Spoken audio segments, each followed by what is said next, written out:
Now with a man suspected of rape and murder using dating sites not to find love, but to hunt his next victim. Sydney Loof, a 24-year-old Menards clerk from Lincoln, disappeared in November after arranging a date over the internet with Boswell. Here, she was waiting for a date arranged through Tinder. Just hours later, the 27-year-old man she met turned out to be her murderer. Online dating apps are supposed to lead to love, meaningful connections, or at least something positive. But these days, they've become a dangerous playground, filled with stories of rape, stalking, and in the most brutal cases, murder. So from one Tinder swinger couple dismembering their match into 14 pieces to another victim going out with a Tinder date from hell, these are times online dating led to brutal murders. Grace Millane was murdered on the eve of her 22nd birthday. This is the last time she was seen alive, caught on CCTV in a lift in Auckland, New Zealand, in the company of her killer. Miss Millane died by strangulation.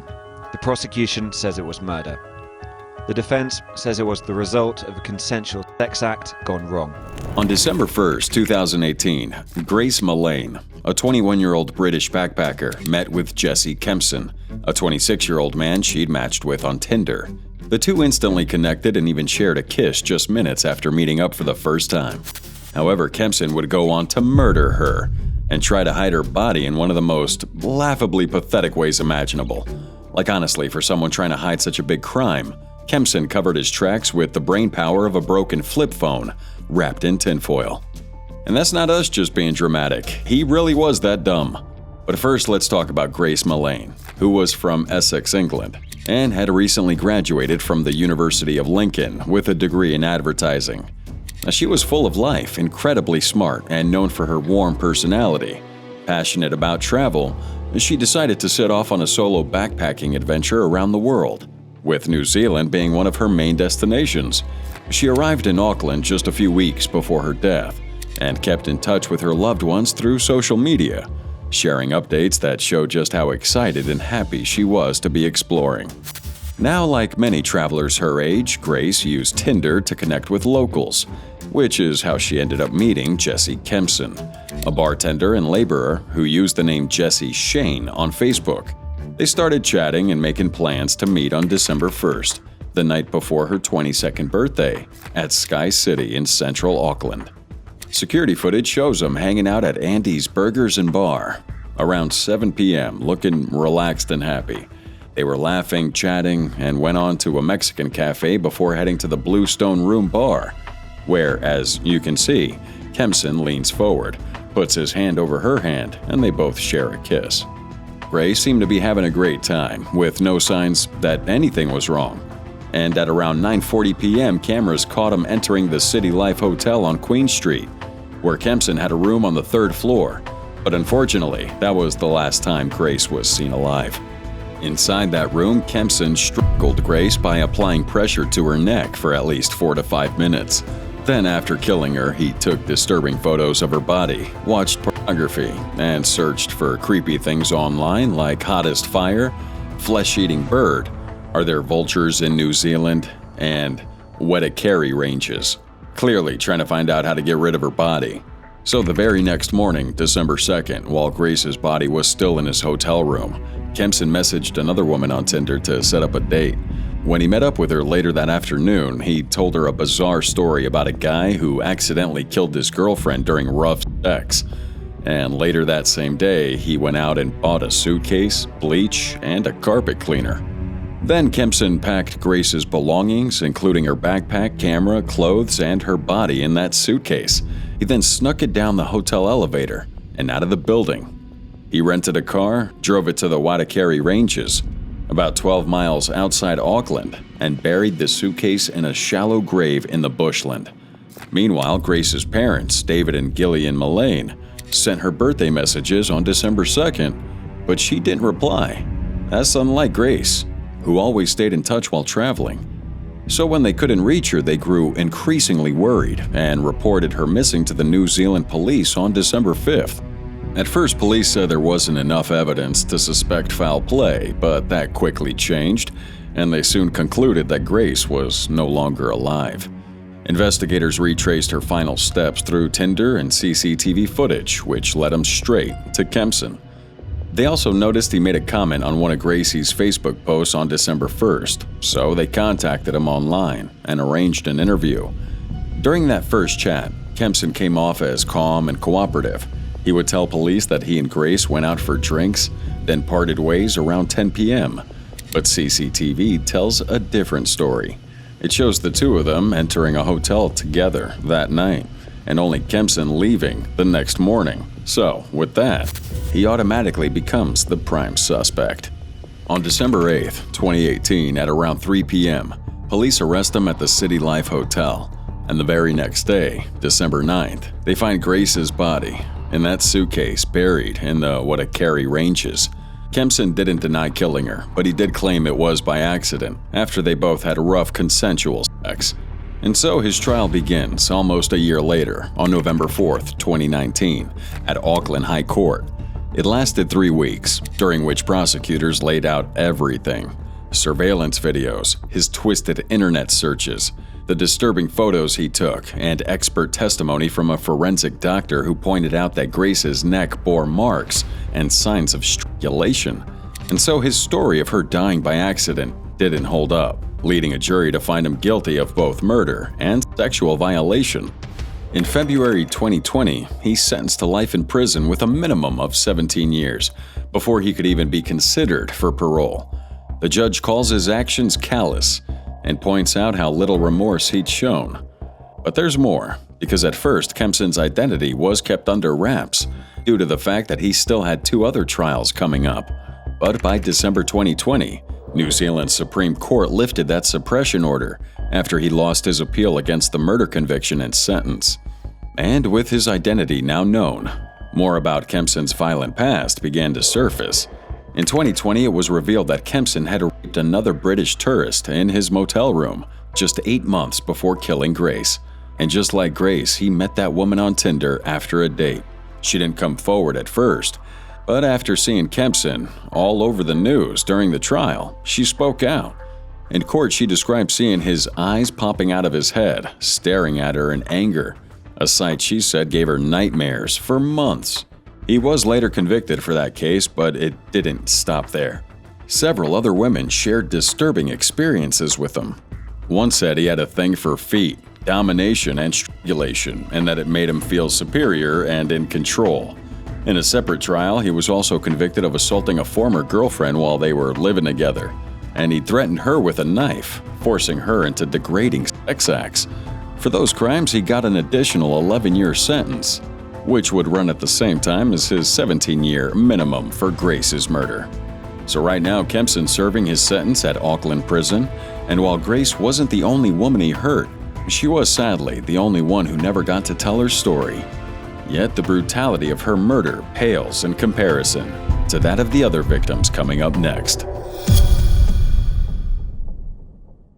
The NYPD says 27-year-old Danueal Drayton is suspected of killing 29-year-old Samantha Stewart in her home in Queens in July. The man now suspected of killing a woman and sexually assaulting at least 2 others, all of whom he allegedly met online.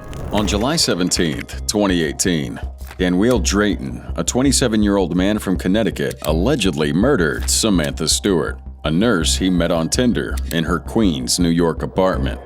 And although he walked free at the time, that murder set off a chain of events that exposed his violent, twisted past, making investigators believe Drayton wasn't just dangerous, but a serial killer hiding in plain sight. His criminal history goes all the way back to 2011 in Connecticut, where he was first arrested for assaulting a girlfriend. On November 7th of that year, East Haven police respond to a domestic violence call and find a woman he'd been dating covered in bruises and with clear marks on her neck. She tells officers that Drayton had punched and choked her after she tried to end their relationship, leaving her with a black eye and swollen face. He was charged with second-degree strangulation and first-degree unlawful restraint and held on a $20,000 bond. He was scheduled to appear in court in March 2012, but less than a week after that scheduled appearance, police in New Haven were called to Yale New Haven Hospital for another serious assault. They find Drayton sitting in the ER with scratches on his face, and then he gave him a fake name, Daryl Ford. The victim this time around just so happened to be the same woman from the East Haven case. She said Drayton had picked her up under the pretense of wanting to talk, but when she made it clear their relationship was over, he snapped.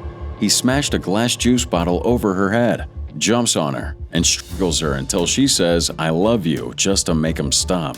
Then, while cleaning up the blood, she tried to run, but he caught her at the door and choked her again until she blacked out, before driving her to the hospital. Again, they charge him with first-degree assault, second-degree strangulation, and violating a protective order. This time his bond is set at $250,000. And in August 2012, a judge ordered a mental health evaluation, which resulted in Drayton being found unfit to stand trial. He was committed for 60 days of treatment, and then by October of that year, he's declared competent and sentenced to 8 years in prison, though the sentence was suspended after 3 years. He served his time until November 2014, then was released on probation. And you think he would have chilled out a little bit with all this violence, right? But wrong. This guy wasn't your average criminal, but a full-blown monster, man. On May 12, 2015, Waterbury police respond to this apartment after hearing a woman screaming from a second-floor window. They arrived to find Drayton trying to sneak out of the back. The victim said he'd thrown a broken chair out the window during an argument, then dragged her into her child's bedroom and refused to let her leave. She screamed for help, and eventually he let her go. Drayton was charged with unlawful restraint, and a protective order was issued. But not even 2 weeks later, on May 28th, the same woman came home to find Drayton inside, watching TV, clearly violating that protective order, and he admitted he wasn't supposed to be there and was arrested again. This time he's on a $10,000 bond. And in December 2015, he pled guilty to violating probation, resisting arrest, violating the protective order, and second-degree unlawful restraint. He's sentenced again to 2 years in prison. Released on April 6, 2017. By October 2017, Drayton was living in a homeless shelter in New Haven, but later moved in with a childhood friend. That arrangement fell apart by December when Drayton allegedly stopped taking his schizophrenia meds, became all paranoid, and accused his friend of stealing. He eventually kicks him out, but Drayton reportedly began sending threats to that friend, including a Facebook post offering $250 to anyone willing to kill this former friend. So by January 2018, he's arrested for the third time, charged with second-degree harassment. He's sentenced to 90 days in jail, suspended with a year of probation. Now at this point, the more he got sent to prison, the more crime he wanted to commit. And soon enough, he moves to Brooklyn, where he begins meeting women through dating apps. And that's when he connects with Zinaya Barney on Plenty of Fish in November 2017. At first, things seemed great. They texted daily, talked on the phone, and eventually met up in person, sharing hotel stays, meals, and long walks. Feel like a wonderland with him. We talked so much, we had so much in common. You know, he seemed like a real good guy. Barney was impressed with Drayton's goals and dreams, but later realized that he was just mirroring her interests to keep the conversations going. It wasn't long before red flags appeared. One day, while Drayton was driving his car, he gets a call from a woman named Cherry, who said that she'd also met him through a dating app and had no idea he had a girlfriend. Barney, hearing this conversation, gets furious and kicks Drayton out of her car. Still, she says she wants to be friends and even help him find a job, with her son sitting quietly in the back seat.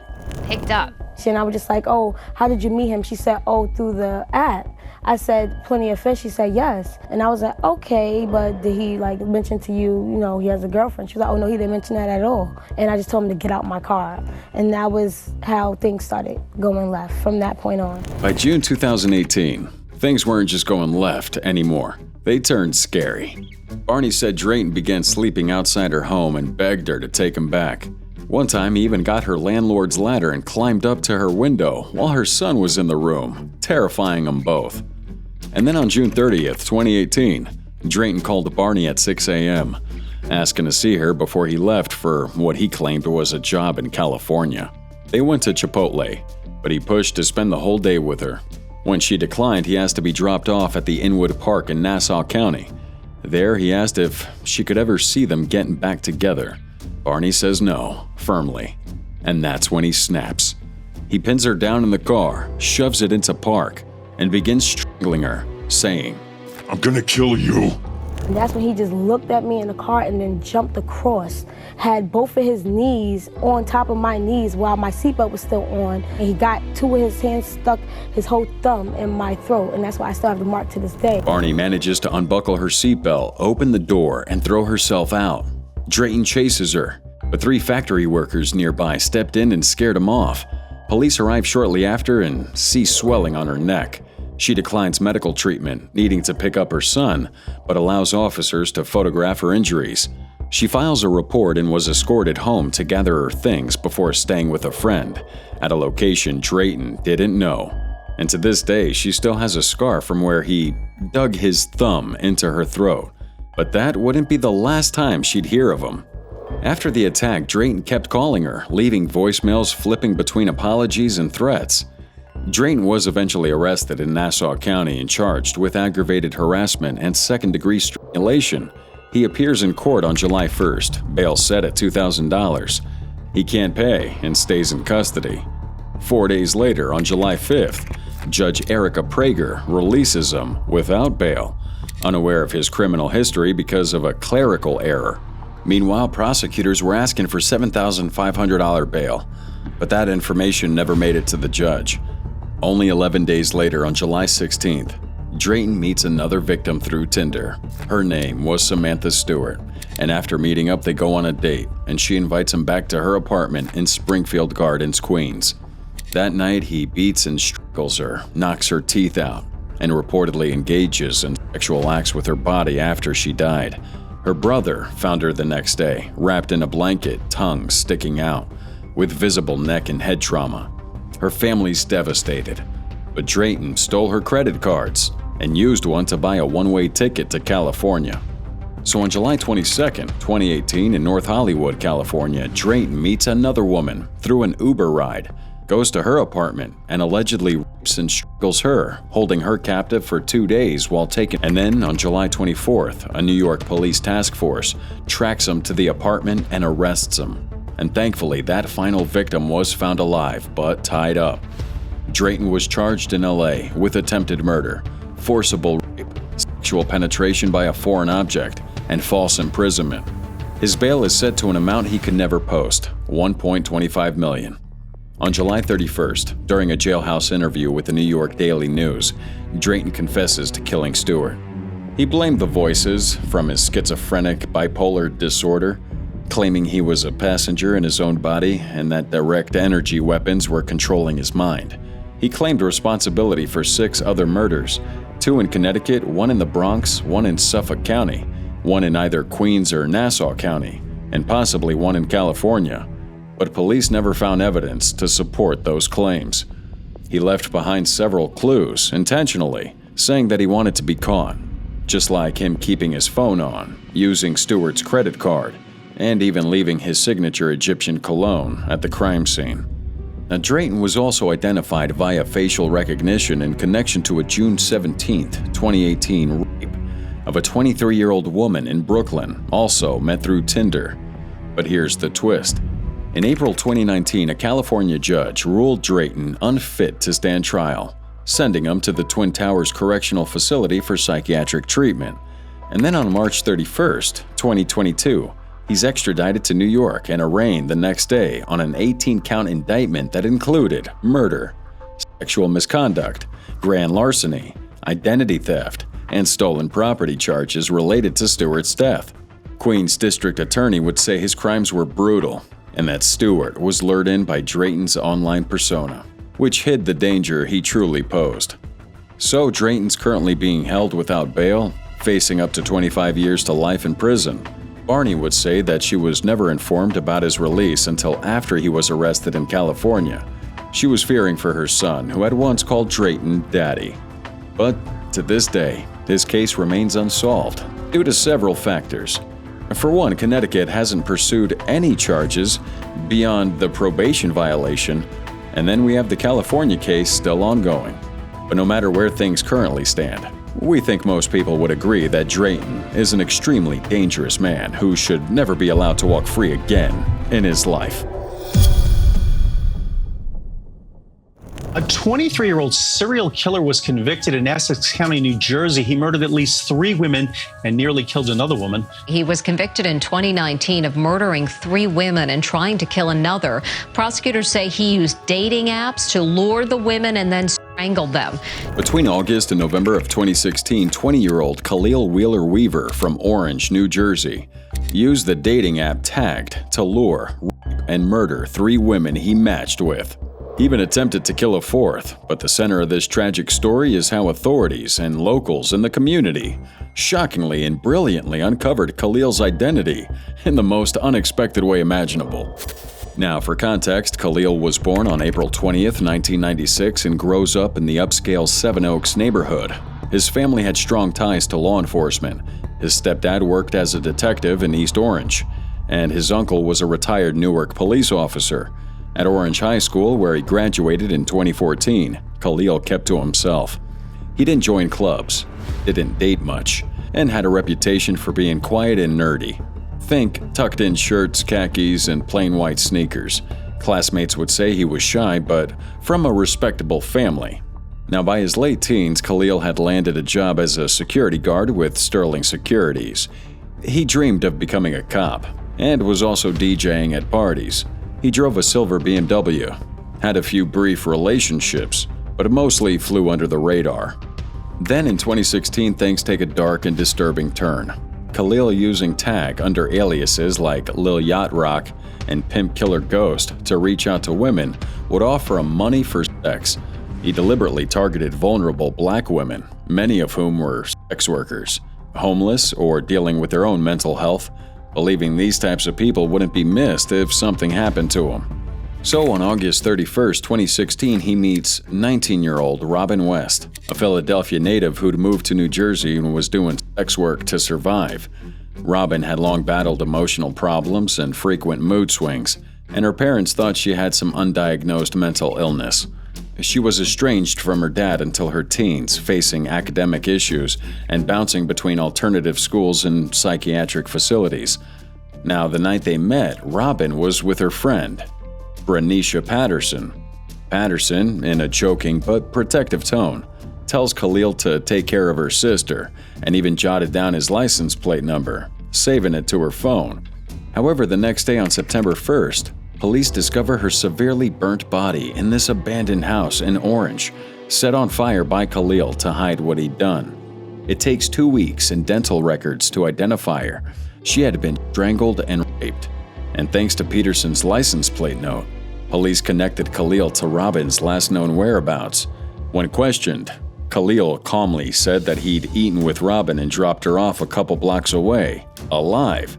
Now, police didn't see him as a suspect right away, probably because of his calm looks and polite demeanor.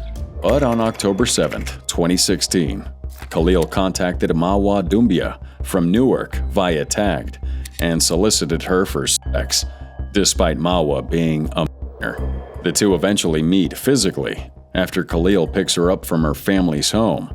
Unfortunately, that was the last time anyone saw her alive. They found her remains 3 years later, on May 9, 2019, in this abandoned house in Orange.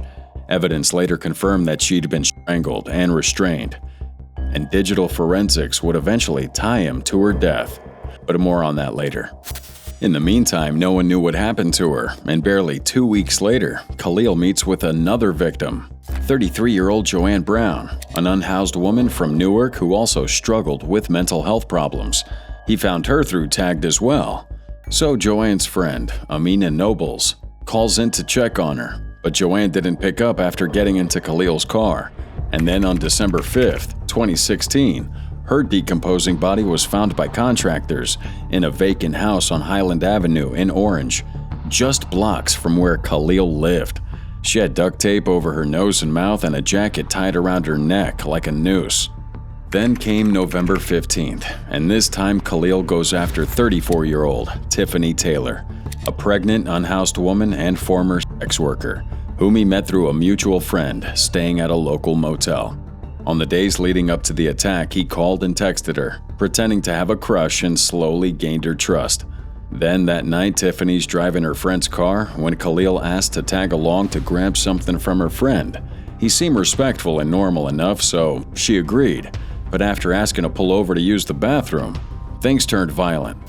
Tiffany's next memory is waking up in the back seat, being raped and choked by a masked and gloved Khalil. She's handcuffed with duct tape over her mouth and passes out multiple times. But Tiffany's quick and incredibly resourceful. The duct tape starts slipping from sweat and tears, and she's able to quietly free one hand, thanks to being double-jointed. She keeps calm and convinces Khalil to drive her back to the Ritz Motel, saying that her phone had texts that could get him in trouble and that her friend could help with the money. So he agrees, even covering the handcuffs with her coat to hide them. But when they get there, Tiffany bolts into the motel and locks the door, causing Khalil to panic and run away. Tiffany calls 911 and gives police everything: his name, number, his Facebook page. But instead of jumping into action, the police, for some reason, didn't believe her. They accused her of being a prostitute, delayed taking the handcuffs off her for a whole hour, and would even threaten to arrest her. One officer in court said he doubted her story because she waited an hour to report the kidnapping, and somehow her official statement ended up missing. Meanwhile, Khalil was watching from nearby, trying to see if the cops would head down to his address or not. Just a few days later, on November 19th, Khalil used tagged again, this time targeting 20-year-old Sarah Butler, a college student at a New Jersey City University who was home in Montclair for Thanksgiving break. Sarah was a former high school dance team leader and YMCA lifeguard, and she'd been feeling isolated, having a little bit of trouble fitting in at college. She was pretty lonely and started chatting with Khalil's Lil Yacht Rock account. He says he'll give her $500 for sex, and she feels insulted because she's not a prostitute. But the messages continue, and just 3 days later, they agree to meet, and Sarah jokingly texts him, "You're not a serial killer, right?" before borrowing her mom's minivan to meet him.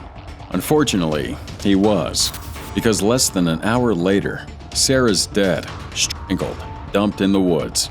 Her body, hidden under leaves and sticks, wasn't found until December 1st, and her iPhone had last pinged in that exact area on the night she disappeared.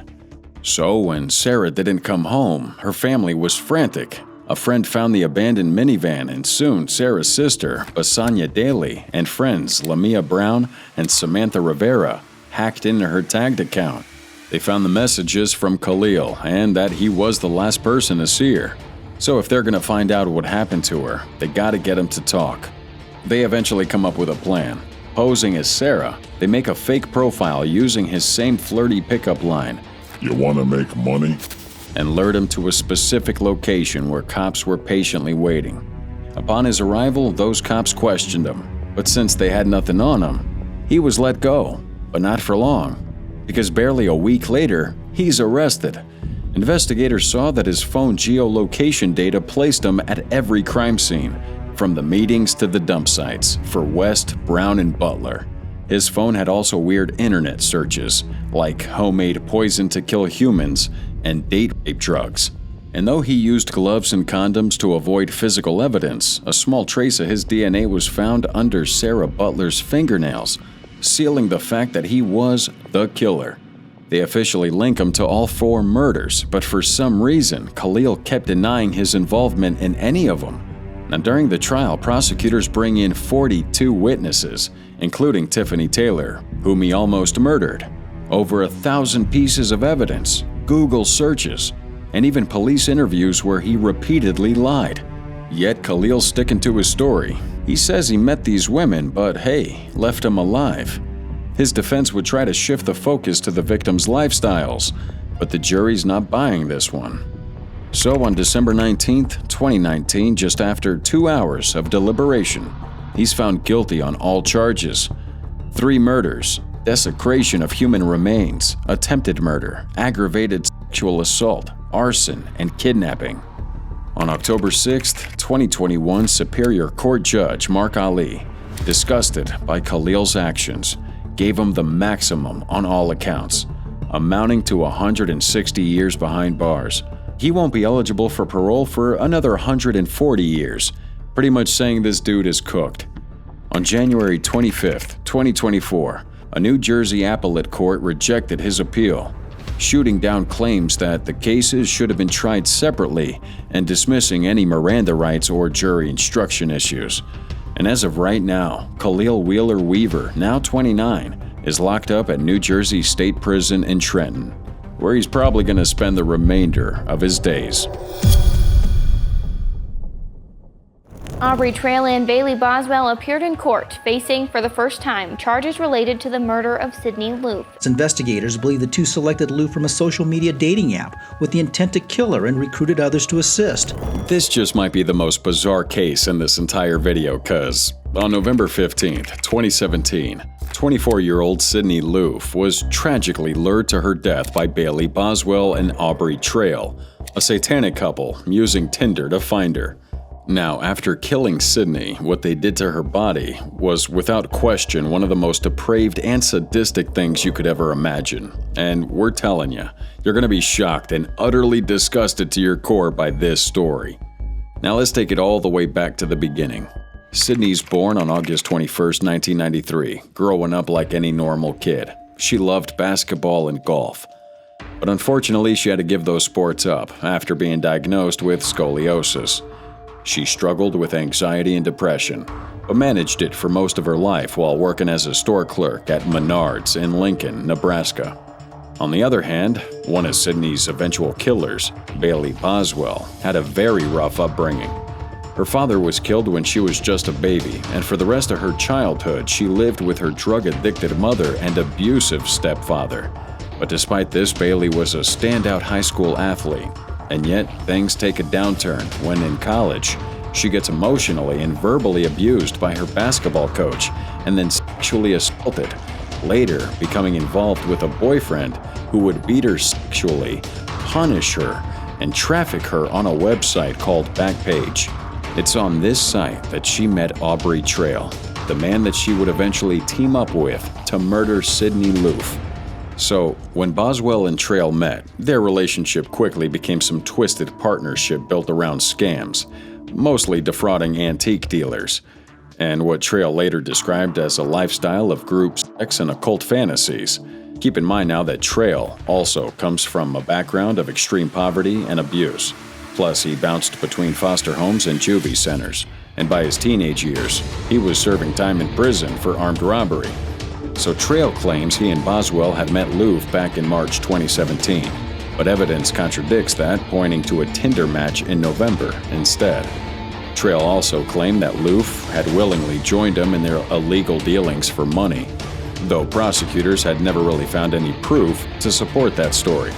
According to them, Boswell met Loof on Tinder in mid-November 2017, and that's when the real tragedy began. On November 14th, 2017, Boswell, using the alias Audrey on Tinder, and Loof went out for their first date. That day, they drive around, smoke some weed, and everything seemed to be fine. Loof was also a little cautious, asking twice if they'd be alone, and Boswell reassured her that they'd be fine. The next day, November 15th, Loof posted this Snapchat with the caption, "Ready for my date." She then heads to the basement apartment in Wilbur that Boswell shared with Trail. And what Loof didn't know was that Trail was already there and the couple had planned it all in advance. That evening, before the murder, Boswell and Trail were spotted at a Home Depot by surveillance buying bleach, a hacksaw, tin snips, and trash bags. Then later that night in their apartment, Trail claimed he tied Loof up and strangled her with an extension cord. He told the court she freaked out after he told her about the lifestyle involving fraud and group sex. He admitted the murder wasn't an accident, walking back his earlier claims to police that two unnamed women had hired him to film a violent sex fantasy, and that Loof had died during consensual choking. But it wasn't just killing her that'd be the problem, because after she was dead, they dismembered her body into 14 pieces using the tools they bought earlier. They put the pieces of her body in garbage bags and dumped her along the roads in Clay County, Nebraska. And just days later, the couple gambled like nothing had happened. Meanwhile, Loof's family grew increasingly worried, especially when she didn't show up for that shift at Maynard's on November 16th. Her mom, Susie, reports she was missing after finding Sydney's car, purse, and glasses at home, a telltale sign that something must have happened to her. Now, Sydney's friend, Brooklyn McChrystal, who knew about the Tinder date, started swiping through the app until she found Audrey and passed Boswell's number to the police. That clue led authorities straight to the Wilbur apartment, and the landlord said that the bleach smell coming from the couple's basement was really strong. A few of the other tenants complained, and oddly enough, their air conditioner was running full blast, even though it was November. So, on November 30th, 2017, the FBI tracked Boswell and trailed down, arresting him in Missouri, but only on unrelated fraud charges. They posted a Facebook video denying any role in Louf's disappearance, claiming Boswell had dropped her off at a friend's house. I'm not wanted for anything. I'm a person of interest. I went to take her home, and she asked me to drop her off at a friend's house, so I did so. I gave her my number. We were planning to go to the casino that weekend. Then, between December 4th and 5th, Louf's remains were discovered across 17 different locations in Clay County. Her body had been dismembered with visible knife marks, which prosecutors said were evidence of intentional mutilation. Forensics also pointed out that there were signs Louf had been restrained, with Trail even claiming he drank her blood. On June 11, 2018, the Nebraska Attorney General's office charges both Boswell and Trail with first-degree murder and improper disposal of human remains.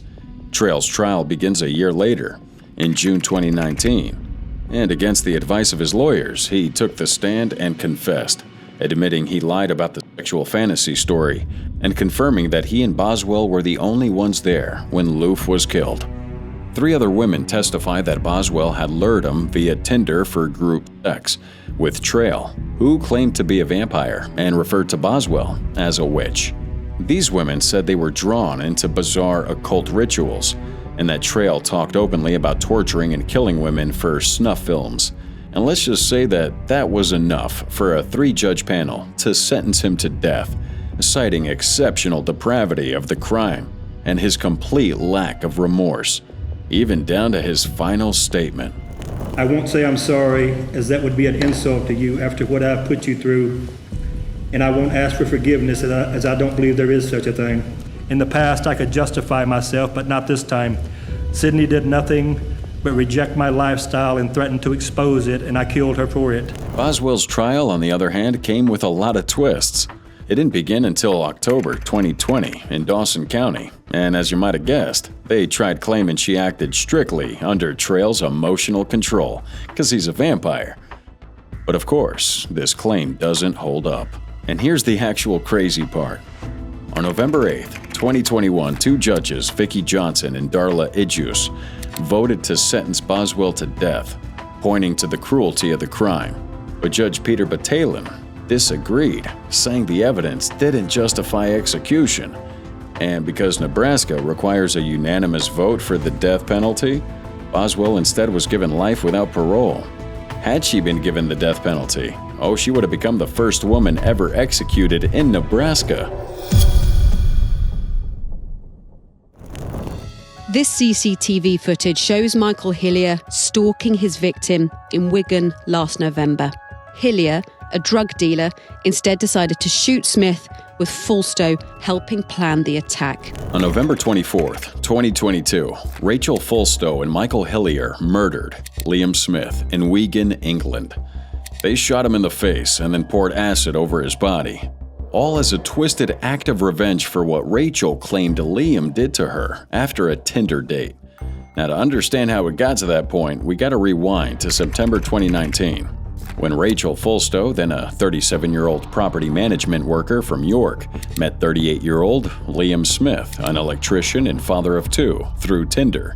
They go on a date in York and later had sex in a hotel. Fulstow later said it was non-consensual, though at the time she didn't report it to the police, didn't really label it as rape, and even met Smith again for lunch the next day before they parted ways.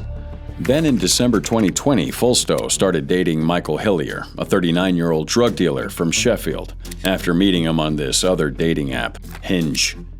Their relationship was far from healthy, as Hillier was verbally abusive, unpredictable, and battling an addiction to benzodiazepines. Yet sometime in early 2022, Fulstow tells Hillier about her past encounter with Smith, this time calling it a graphic rape. That set Hillier off, and he becomes obsessed with the idea of revenge, regularly calling Smith a scumbag and blaming Fulstow for what happened. The anger festers and eventually turns into a shared desire for vengeance from the couple. So over the next 10 months, the two carefully plot the attack. Hillier gets a gun online, practices shooting in the basement, and gets his hands on sulfuric acid and soda crystals. Meanwhile, Fulstow's doing online research, looking up Smith's electrical business to confirm his identity and track down where he lives in Shevington, Wigan. She even looked into his Mitsubishi Shogun vehicles, the same model Hillier would use during the murder, and would even check the weather in Wigan that morning of the attack to make sure it was suitable. Hillier goes the extra mile with 2 sets of fake license plates and scouts out Smith's home for 3 weeks before the murder. CCTV picks him up driving his Mitsubishi around Kilburn Drive during these scouting sessions. But then came D-Day, November 24th, 2022.